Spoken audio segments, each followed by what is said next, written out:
না না, তুমি দিবানি একটা গুড়া কিনা, আমরা দুই ভাইয়ের গুড়া দৌড়ানির স্বাদ মিঠাইয়া দিবানি। আবু বকর ডাকতেছেন, উমর তুমি কি দেখেছো? উমর বলেন, আমি মসজিদে নববীর বারিন্দার পাশে দাঁড়িয়েছিলাম, আমি দেখি আমার নবী নাতিদয়কে খুশি করার জন্য বারিন্দায় হামাগুড়ি দিলে গুড়ার মতো হইলে দুই ভাই নবীজির পিঠ মুবারকে চড়ে বসছে। আমার নবী গুড়ার মতো অভিনয় করে এদিকে যায় ওদিকে যায়, আবার ডাকতেছে, হাসাইন হুসাইন বলো তোমাদের গুড়া দৌড়াইবার স্বাদ মিটছিনি? আবু বকর, আমি উমর দেখেছি, মুস্কি মুস্কি হাসতেছিলাম এই ঘটনা দেখে। আমার নবী প্রশ্ন করে, এরে উমর হাসতেছো কেন?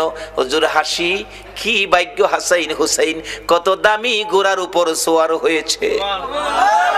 আমার নবী চোখের পানি ছেড়ে দিলেন, এরে ওমর শুধু দামি গুড়াটাই দেখলা তুমি, যারা গুড়ার পৃষ্ঠে বসেছে তারা কত দামি তুমি দেখলা না? আমার নবী এত আদর করতেন হাসাইন আর হুসাইনকে। এমনি সময় উমর ফারুক ডাকতেছে, আমি দেখেছি নবী দুই নাতির দুই গালে চুমাইতেছে। খুশি হইছনি নাতি? তোমরা দুইজন ঘোড়া দৌড়ানোর স্বাদ মিটছেনি?